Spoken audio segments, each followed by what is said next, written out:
அஸ்ஸலாமு அலைக்கும் வரஹ்மத்துல்லாஹி வபரகாத்துஹு. தினமும் ஒரு தெளிவு. மறுமை நாளில் அனைவரும் நிர்வாணமாக இருப்பார்கள் என்று சொல்லப்படுகிறதே, இதன் உண்மை விளக்கம் என்ன?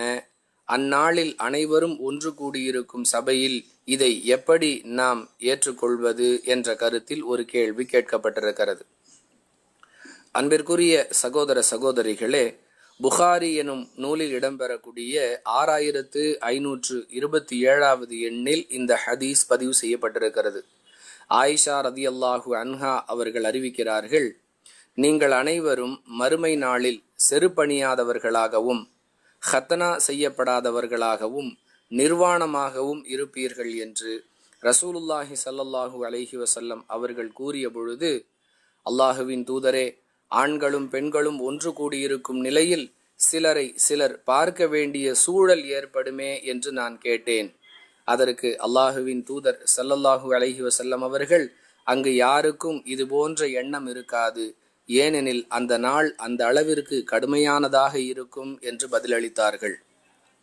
அதாவது, உலக மக்கள் அனைவரும் ஒன்று கூட்டப்பட்டிருப்பார்கள், ஆண்களும் பெண்களும் அங்கு கலந்திருப்பார்கள், ஆனால் அனைவரும் நிர்வாணமாக இருப்பார்கள். இப்படிப்பட்ட சூழலில் தனக்கு அருகில் இருப்பது யார், ஆணா பெண்ணா, அவர் ஆடை அணிந்திருக்கிறாரா அல்லது நிர்வாணமாக இருக்கிறாரா என்பது பற்றியெல்லாம் அங்கு சிந்திப்பதற்கான வாய்ப்பே இருக்காது. அல்லாஹுவிடம் தன்னை பற்றி என்ன தீர்ப்பு வரும் என்பதை மக்கள் எதிர்பார்த்தவர்களாகவே இருப்பார்களே தவிர, தனக்கு அருகில் இருப்பவர்களை கூட அவர்கள் கவனிக்க மாட்டார்கள் என்ற கருத்தில் அல்லாஹுவின் தூதர் அவர்கள் இவ்வாறு விளக்கம் அளிக்கிறார்கள்.